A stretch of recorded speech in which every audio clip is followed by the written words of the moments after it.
자, 불타는 금요일 권유 대표, 목격자 K 권유 대표 모시겠습니다. 안녕하십니까. 네, 백지원 대변인 모시겠습니다. 네, 안녕하십니까. 백지원입니다. 네, 오늘 영상도 많이 보내드리고 해서 좀 시간이 많이 지났습니다. 여러분들 괜찮으시면 또 우리 오늘 고성범 법무장과 함께하는 시청자와 함께 시간도 있기 때문에 10시 반까지 좀 연장해서 방송 할 수밖에 없게 됐습니다. 여러분들 좀 양해해 주시면 좋겠습니다. 자, 권유 대표. 예. 어제 헌재 8차 변론이 있었습니다. 굉장히 중요한 증언과 진술들이 조태영 원장이나 여러 사람의 입을 통해서 나왔습니다. 또 그런가 하면 대통령이 직접 좀 신문하겠다고 했는데 문형배 이자가 그거 못하게 하면서 또 약간의 논란도 있었습니다. 어제 8차 변론 어떻게 보셨습니까? 어제 8차 변론이 이제까지 헌재가 이 탄핵 심판을 하는 그 어떤 행태와 그리고 그 안에서 나오는 어떤 그 이제까지의 허위 프레임들이 밝혀지는 과정, 이런 것들을 하나로 압축한 요체 같습니다.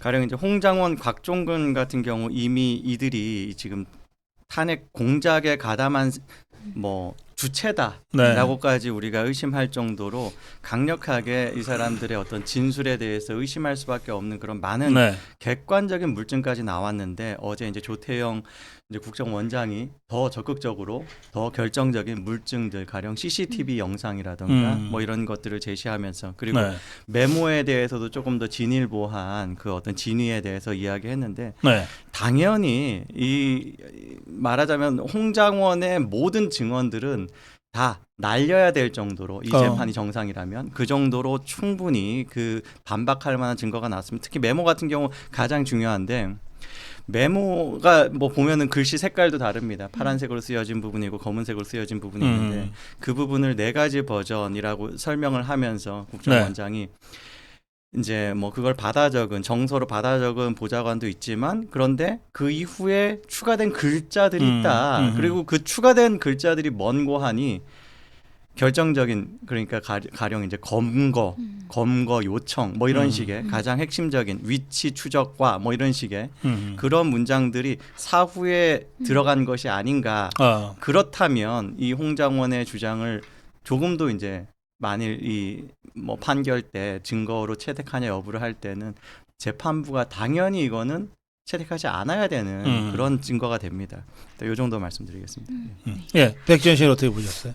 저는 이제 우리가 이 홍장원이라는 사람의 진술을 더 이상 믿을 수 없다라는 생각이 들었습니다. 앞서 지적하셨지만 메모라는 것도 자규적인 티가 좀 많이 났고요. 검은색이랑 파란색을 썼는데 또 검은색 펜도 여러 개 쓴 것 같이 굵기가 다르기도 했고, 그리고 본인이 왼손잡이라고 했지만 오른손으로 쓰는 행동을 하고 왼손에 시계를 차고 있었기 때문에 그런 사소한 거짓말도 하는 사람들은 저는 더 큰 거짓말은 이미 습관화가 되어 있다라고 보고 있고요. 그리고 지금 계속해서 이제 재판 과정이 진행되면서 국민들께서도 이제는 명확하게 판단하시고 계시다 생각합니다. 사실을 말하는 측은 또박또박 정직하게 사실을 말하면 흔들림이 없고요. 거짓을 말하는 측은 이렇게 홍장원처럼 말이 바뀐다거나 사소한 거짓들도 국민들께 전부 다 드러나게 되는 것이기 때문에 그리고 저는 애초에 공수처의 그런 만행이라든지 홍장원의 이런 무모한 이야기들, 특히 이제 탄핵 1차 표결 직전에 한겨레와 단독으로 이제 인터뷰를 하면서 뭐 한동훈 같은 사람들 체포하고 지시를 받았다 이런 이야기를 하지 않았습니까? 그런 정황에 있어서 이 사람은 분명히 정치 세력과 결탁을 했다라고 저도 심증은 있었는데요. 이제 본인의 여러 진술이나 엇갈리는 상황들을 통해서 이제 그런 것들에 대해서 국민들께서 의혹이 확신으로 굳어지는 과정인 것 같습니다. 어제 이제 홍장원 메모는 이제 조태영 원장의 진술을 통해서 적극적으로 이게 이제 탄핵이 된 건데, 그런가 하면 김봉식 서울경찰청장, 전 서울경찰청장의 진술도 굉장히 중요한 것 같습니다. 그렇죠. 네, 백지원 대변인. 지금 서울경찰청장이 직접 이야기를 하지 않았습니까? 대통령이 국회를 장악하거나 체포하라는 지시가 없었다라고 이야기를 분명히 했고요. 이 부분에서 이제 명확하게 드러났다고 생각합니다. 지금 김병주, 박선원 같은 사람들이 계속해서 대통령이 국회의원을 대상으로 체포하려고 했다라는 이야기들을 선동을 했고, 그런 내용을 가지고 탄핵 정국에 있어서도 탄핵소추안이 통과되는 과정에 있어서도 엄프를 했었단 말입니다. 근데 이제 그런 상황이 없다는 것이 담당 실무자를 통해서 이미 드러났고요.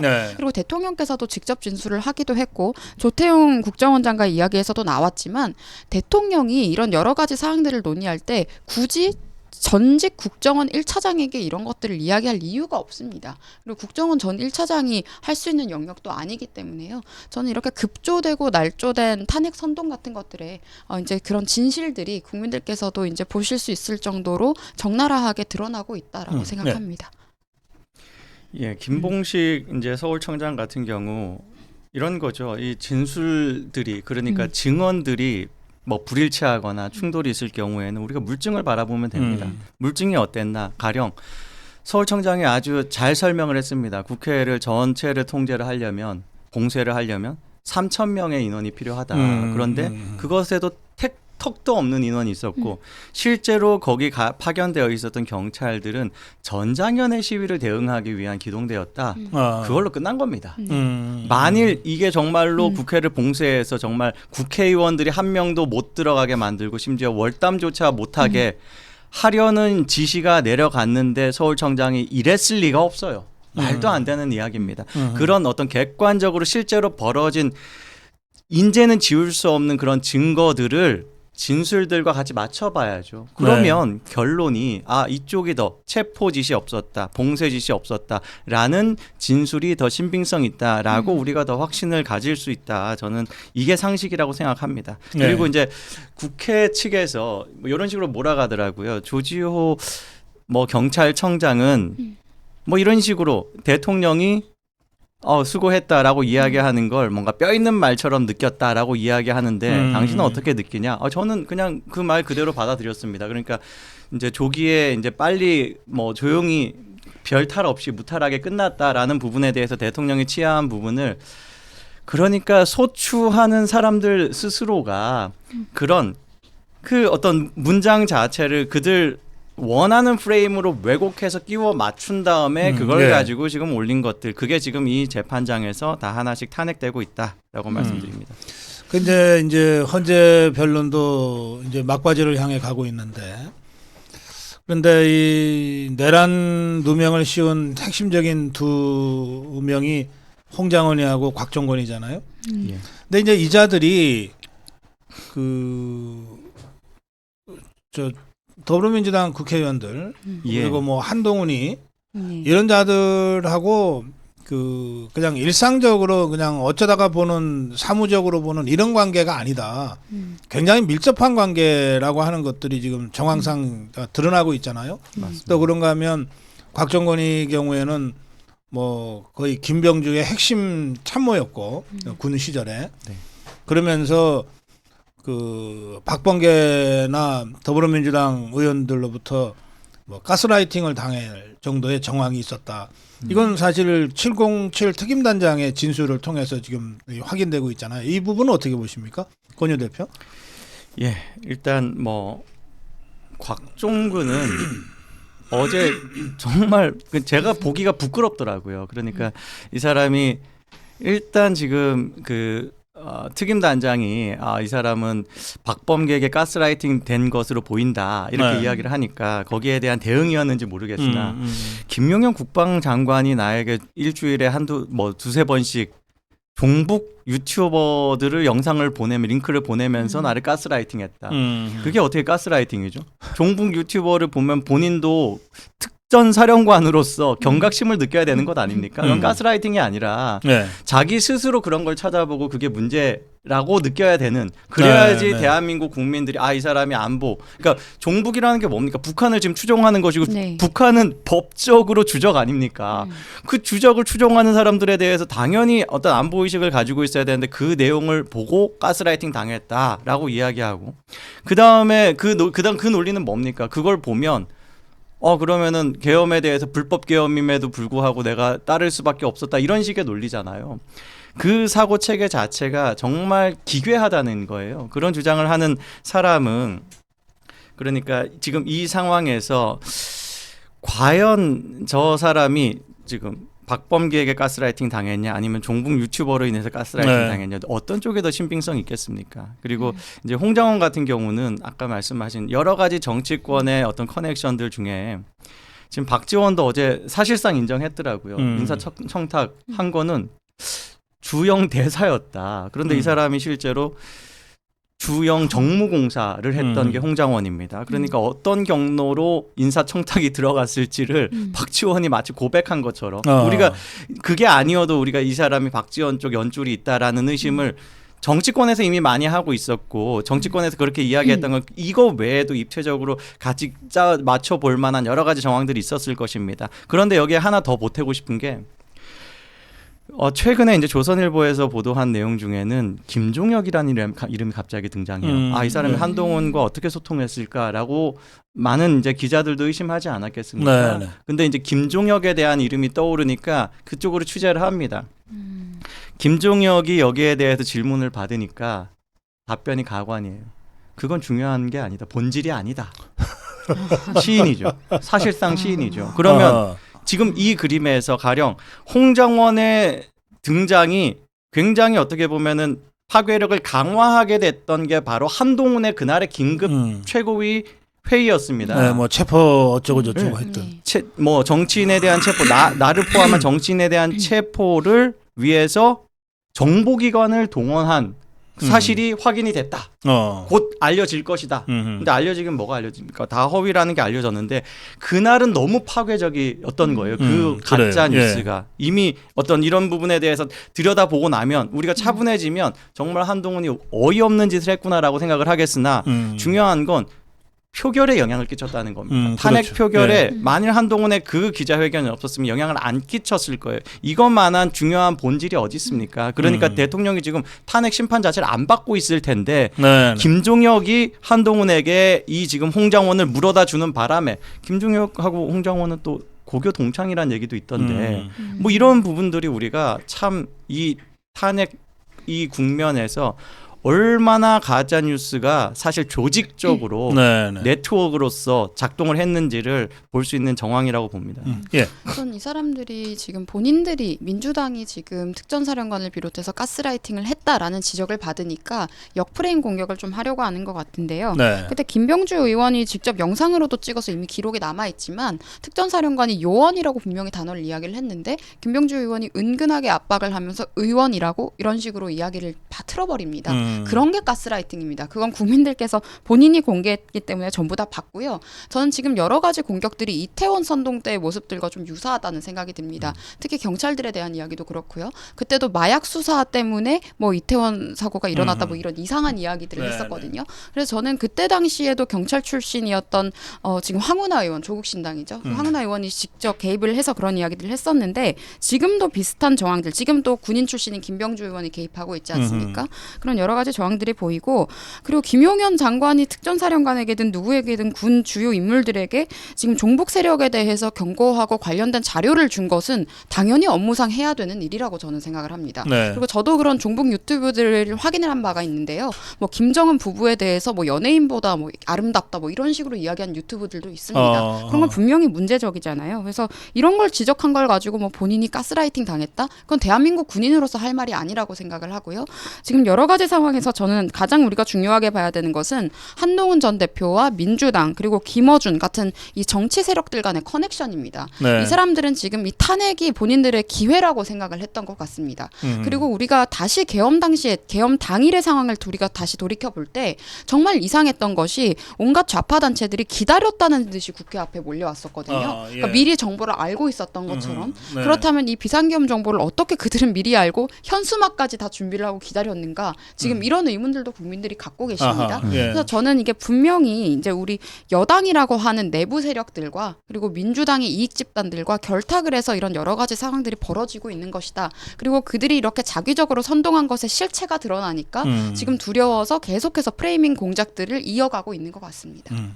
예, 그런 공작이 쌓여서 지금 이제 헌재 탄핵 심판 거의 막바지로 지금 가고 있는데 이 탄핵 심판을 이 문형배라는 자가 지금 일방적으로 밀어붙이고 있어요. 근데 이게 갑자기 행범방 때문에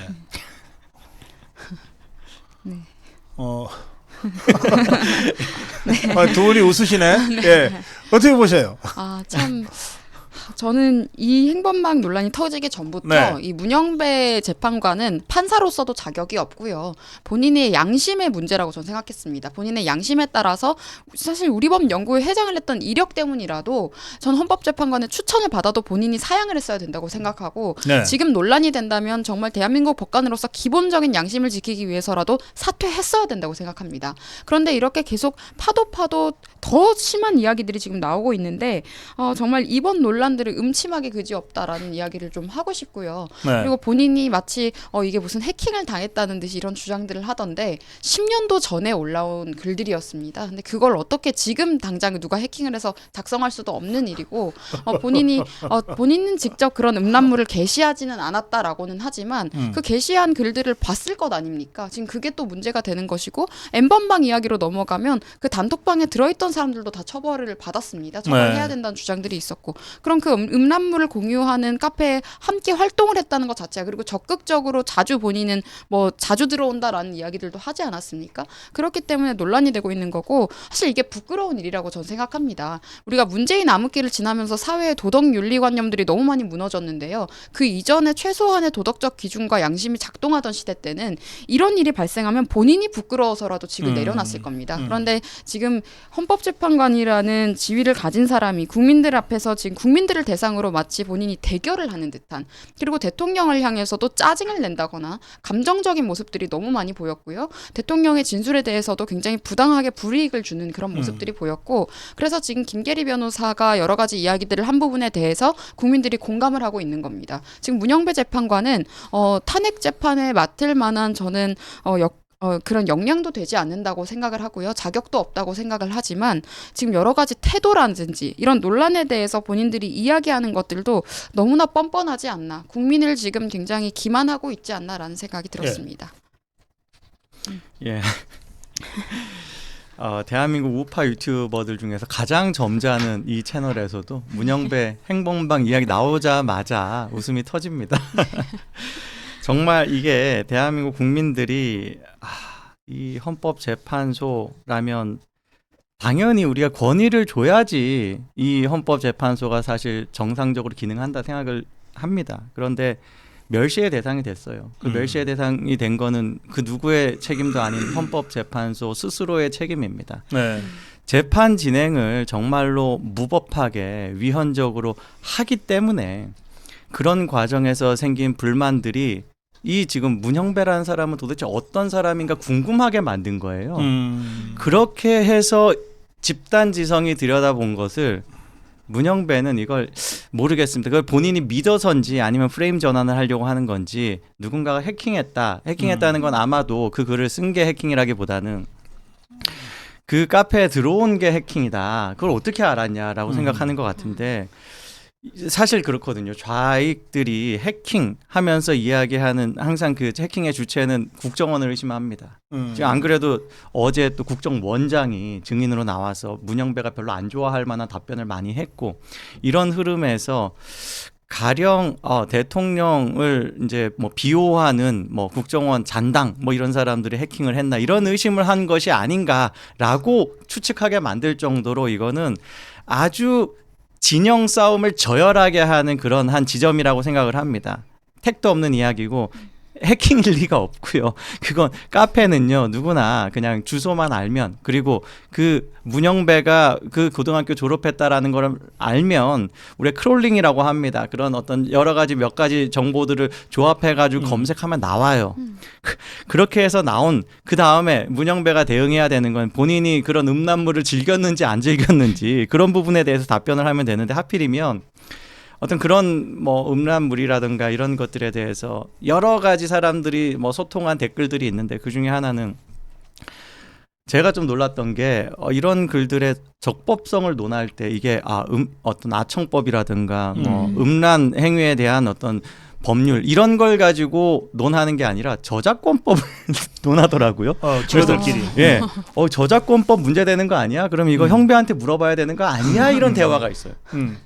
그러면 그 안에서 아무래도 뭐 문영배한테도 그런 이야기가 전달되지 않았을까 혹은 그걸 직접 본인이 보지 않았을까 그런 관점에서 또 아까 이야기한 것처럼 뭐 뭐 문영배는 참 자주 오네 뭐 이런 이야기를 하니까 거기에 문영배가 내가 즐겨 찾는 카페로 돼 있어 뭐 이런 식의 답변을 한 것, 이런 걸 볼 때 문영배가 최소한 이 음란 수괴 혹은 음란 방조, 음란 방조가 아니겠는가, 이렇게 우리가 의심할 수밖에 없고, 이런 재판관이 진행하는 재판에 우리가 과연 국민들이 그 뭐 문영배 헌법재판관이니까 그들이 한 판결에 무조건 승복한다, 이런 분위기가 과연 형성될 것인가, 그런 부분에서 긁혔는지, 문영배가 사실 어제도 그랬지만 12일 날에도 굉장히 이상한 재판 진행 태도가 보였습니다. 그 최재해 감사원장에 대한 증인으로 나온 이제 공직자에 대해서 이 사람은 본인이 하고 싶은 이야기를 하는 것인데 거기에 버럭 화를 내면서 민주당이 지금 요구하는, 민주당 측이 요구하는 아니오로만 대답하라고 강압을 하는 거예요. 그러면서 이제 어느 정도 약간의 언쟁이 생기니까 재판 진행은 제가 합니다라고 하면서 그냥 강압적으로 밀어붙이더라고요. 그리고 이제 김계리 변호사와의 어제 그 두 번의 장면이 있었습니다. 한 번은 그 대통령의 어떤 그 직접 신문에 대해서 이야기할 때, 그리고 증인 추가하는 것에 대해서 뭐 이야기를 하는 것을 가지고 아주 감정적으로 화를 내면서 심지어 그냥 이석해 버리더라고요. 뭐 인사를 주고받고 하는 장면이 원래 이제 예의상 있는데 그런 것들을 생략하고 일어나서 그냥 가버리더라고요. 이렇게 재판을 감정적으로 하는 사람이 최종적으로 내리는 판결에 대해서 우리가 어떤 뭐 지금 태도를 가져야 될지에 대해서는 재판관들 스스로 생각해봐야 될 거라고 생각합니다. 네, 그렇게 저는 표정을 숨기지 않고 짜증을 낸다거나 감정적으로 대응하는 모습, 그런 사람에게 우리가 어떻게 공정한 재판을 기대할 수 있겠습니까? 그런 부분들을 이미 노출했다는 것 자체가 이제 자격이 없다라는 생각이 들고요. 또 지금 뭐 행범방 외에도 과거에 인터뷰한 내용이 있는데요. 무슨 방석집 관련해서 본인의 간접 경험 뭐 이런 이야기들을 방석 했었습니다. 파는 집이요? 그래서 어떤 내용인지는 몰랐는데요. 방석집이 뭐예요? 모르겠습니다. 그래서 젊은 층들이 그게 뭔지 몰라서 찾아봤는데 네, 그게 너무 경악스러워 하시더라고요. 그래서 저도 이제 20대 분들의 제보를 받고, 청년들의 제보를 뭐라고 받고 돼 있대요? 그게 이제 좀 성적인 그런 내용들이어서요. 그것 또한. 그래서 저는 문영배 재판관이 좀 음침하다라는 이미지가 이미 국민들께는 생긴 것 같습니다. 시선 자체가 좀 이상하다라는 생각이 들고, 과거에 블로그에 작성했던 이런 글들도 보면 무슨 이상한 부분들이 좀 있는 것들이 많거든요. 그래서 좀 깨름칙하다라고도 여기고 있는데, 그 상황에서 또 이제 이런 행범반 논란까지 터지고, 또 이제 대통령 변호인단을 향해서도 이렇게 감정적인 분출을 자꾸 하고 짜증을 내고 이런 모습을 보이니까 저는 그냥 문영배 재판관이 이제 직에서 사퇴하시고 그냥 국회 측 변호인단에 차라리 합류하는 것이 본인의 진심 아닐까, 그렇게 하는 것이 차라리 국민들 앞에서 최소한의 정직한 태도 아닐까라는 생각도 들었습니다. 여기 저도 하나만 좀 덧붙이겠습니다.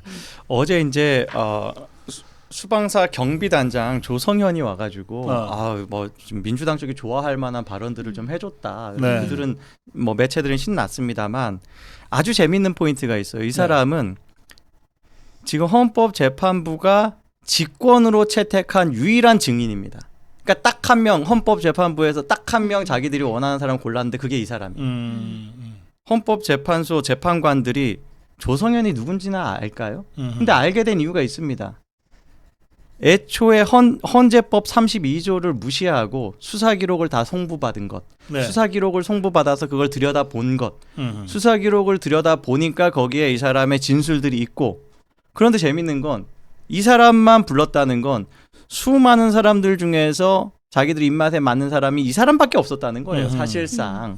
그런 걸 생각을 하면 애초에 이렇게 증인 채택을 하는 과정에서 이런 사람을 자기네들이 불법적으로 송부받은 수사 기록을, 그것도 그 불법성에 대해서 나름 어떤 뭐랄까요, 변명을 한답시고 하는 말이, 아니 사보는 괜찮잖아 라는 식의 황당한 주장을 합니다. 그거는 아예 그 해당하는 헌재법 32조의 취지하고는 다른 거예요. 이거는 수사 기록은 아예 그 내용을 들여다보면 안 된다는 것이지 그 문서 원본이 이동할 수 있냐 문제가 아니잖아요.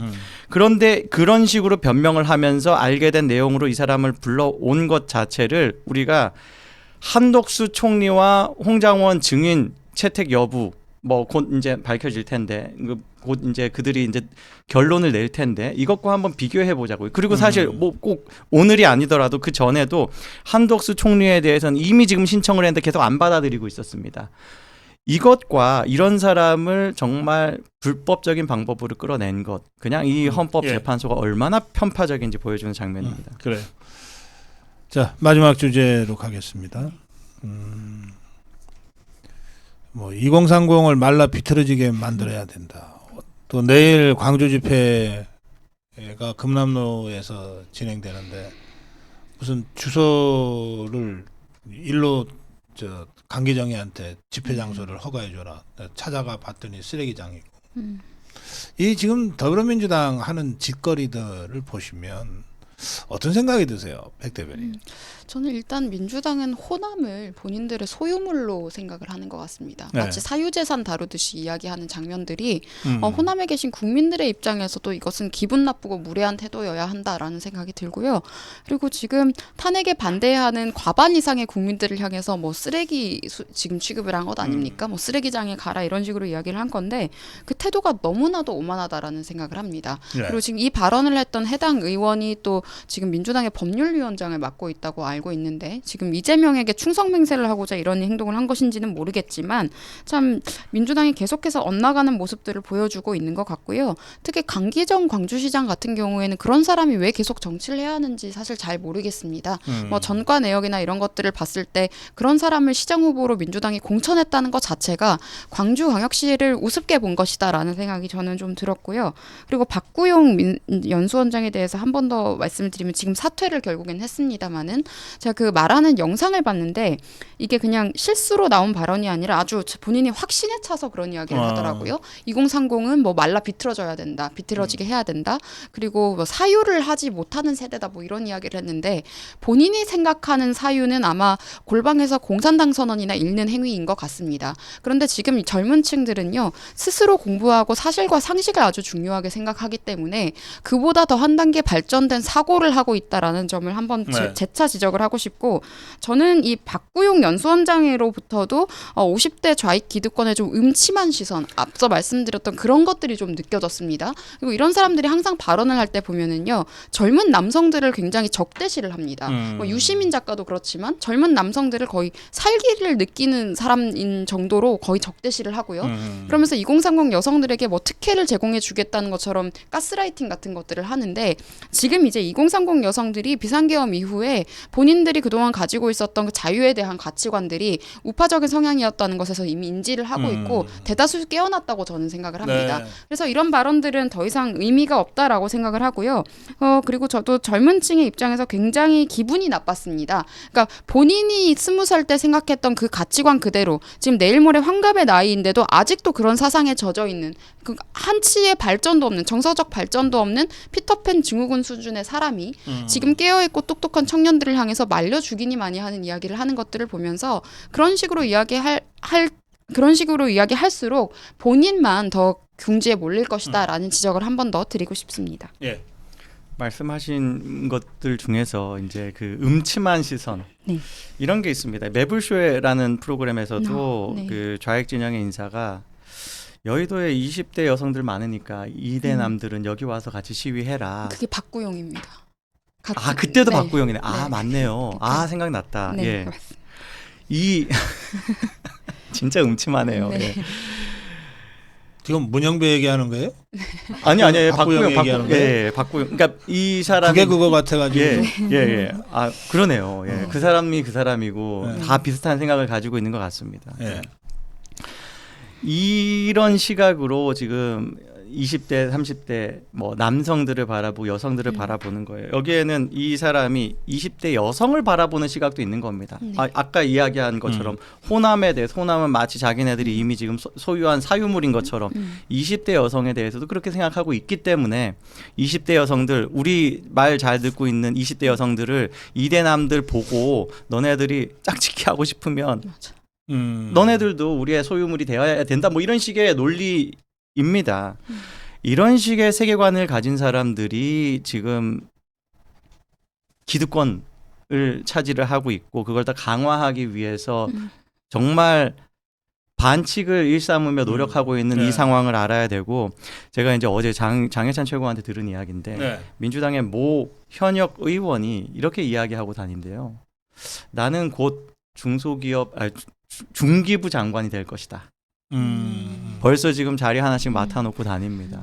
그러니까 이미 그들은 어떤 권력 암투에서 이겼다라는 생각을 가지면서 패권 의식을 가지고 있어요. 우리가 뭐 선거도 고개 들면 진다 뭐 이런 이야기가 있는데 국민들이 이거를 알면 과연 이 상황에서 혹은 대통령의 어떤 탄핵 심판에 대해서 민주당의 어떤 행패에 대해서 어떤 판단을 내릴지 저는 민주당의 이 스스로 드러낸 민낯을 국민들에게 많이 알려야 된다 생각이 듭니다. 예, 여기서 예, 마무리해야 되겠습니다. 짧게 한 말씀씩 들을까요? 제가 먼저 할까요? 예. 저는 어제 이제 국민변호인단 출범식에 갔습니다. 그 현장에서 또 아스팔트 우파의 또 한 번의 업그레이드를 느꼈습니다. 그 현장에서는 정말 뭐랄까요, 대통령을 지키는 것이 체제수호라는 그 정말 결의에 가득한 2030 남녀가 정말 뭐랄까요, 그 자부심에 차오르는 표정을 봤어요. 저는 네. 그런 장면들이 좀 달랐어요. 우리가 뭐 울분에 차는 아스팔트 운동도 있고 또 뭐 여러 가지 격정을 토하는 그런 것도 있지만 어제 그 자리는요 정말 내가 대한민국을 지키는 대표 선수다라는 국가대표다라는 그런 자부심을 느끼는 그런 장면이 있었습니다.